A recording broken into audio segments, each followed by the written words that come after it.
president not coming and the vice president replacing him shows the importance that President Tinubu attaches to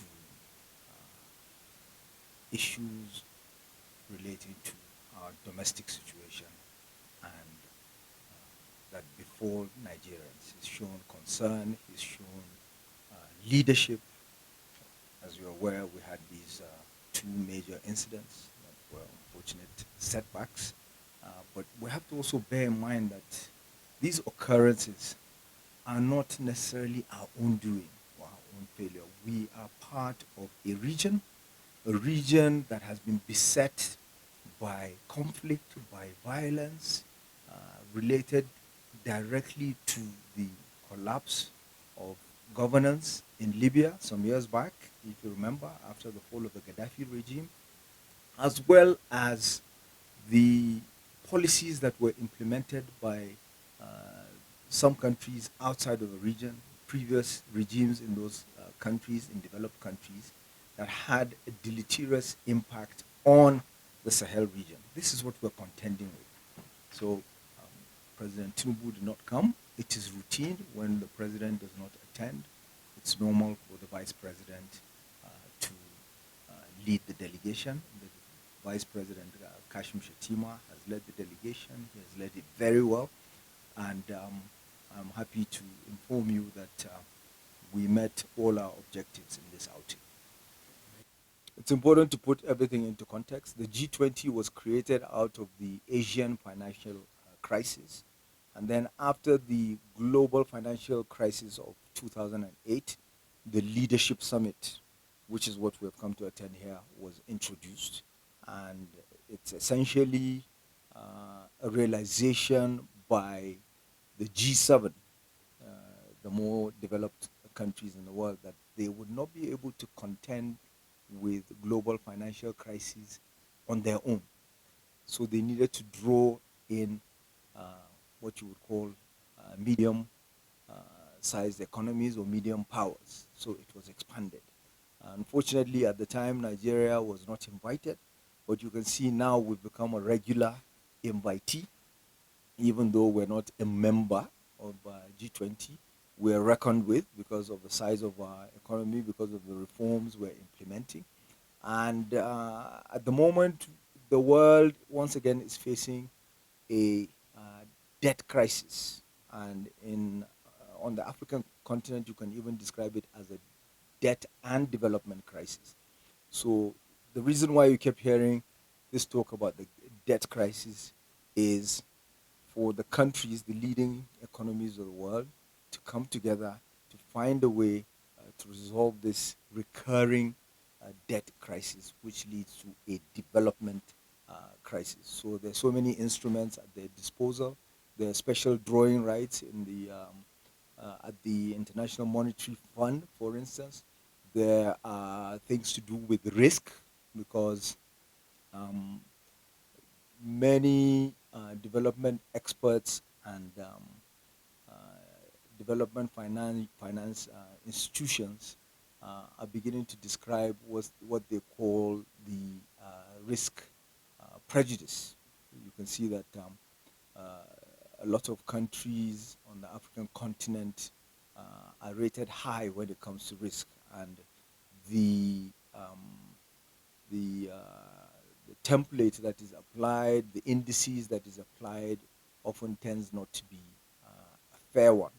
So the whole idea is for all of these economies to come together to find a way to resolve this, to make it easier for um, developing countries to find financing, to make it easier for them also to be able to access uh, numerous funds that are available to developed countries, to make it also easier in terms of insurance, in terms of shipping, in terms of so many things. That so from here, the vice president is going to lead the Nigerian delegation to the African Union, European Union summit.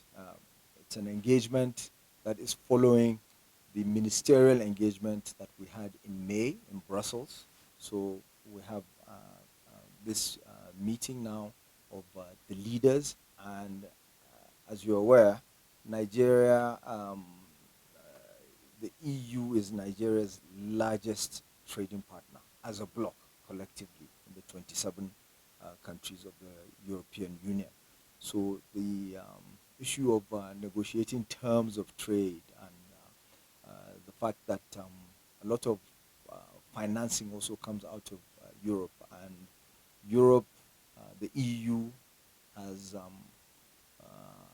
in recent years put in place so many regulations that are harming uh, the trade between uh, Eu- Europe and Africa, and the fact that they themselves came up with something they refer to as the Draghi report, where they were that was self-critical of the European Union. If they want to compete, they have to reduce these trade barriers. So that is something that is definitely going to be um, discussed.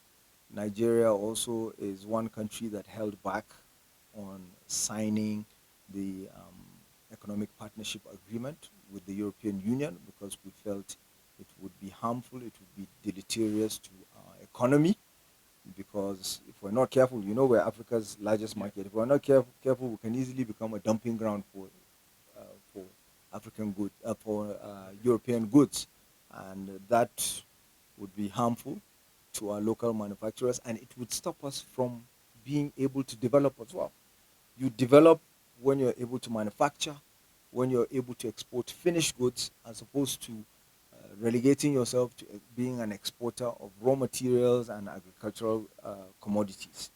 Because the terms of trade continuously become unfavorable to you if you're just an exporter of raw materials. Whereas if you're exporting finished goods, the demand as societies move from low income to middle income, the demand is more for finished goods than it is for raw materials. And then there's a value addition as well. We need to create a lot of jobs. We are the largest country in um, in Africa, population wise, and we're expected to be the third largest country in the world in the next 25 years. So we need to create as many jobs as possible for our youth. And the only way you can do that is if you expand your value chain so that you're adding, there's that value addition. There's so many, some you know, doing the producing the raw materials, some are processing it, some are into packaging, some are into marketing, some are into, you know, exportation, shipping, and so forth, insurance. This is how along the value chain you create as many jobs as possible. So these are some of the negotiations that will be going on. And Nigeria, of course, has a big voice on the African continent, and it's very important that we're present and we participate fully, because um, when Nigeria speaks, others on the continent follow, and it's very important. Certainly not hostile towards us, at least the majority of them. You do have um, minority occurrences of hostility or bellicosity towards Nigerians. So we shouldn't use that uh, to paint the picture of the relationship. Vice President Kashim Shettima had a very constructive engagement with President Cyril Ramaphosa, and even on the margins of the G20, there was a business forum. In fact, there was more than one business forum. You also had the Africa Finance Corporation also hosting an event. So there was a high content of Nigerian participation, particularly from the business side. A lot of businesses. So we're exploring opportunities in critical minerals. Some even refer to them as electro minerals because they're used for electric vehicles and the photovoltaics and so forth, as well as rare earths, which, as you know, is in very high demand because it also goes into these electric vehicles that are sought after all over the world. So Nigeria, South Africa is a mining nation with a long history. of mining, not unlike what we have in hydrocarbons, oil and gas, and of course we are also blessed with a lot of minerals. So we can work together, we can collaborate in order to expand the market share, in order to learn from each other, in order to leverage from each other, and of course the talk about integrating African markets, actualizing the African Continental Free Trade Area is something that is very topical, and um, countries are beginning to act it out. And Nigeria, of course, is a leader in championing that. A lot of Nigerian banks are supporting um, the growth, the expansion, the actualization of the African Continental Free Trade Area.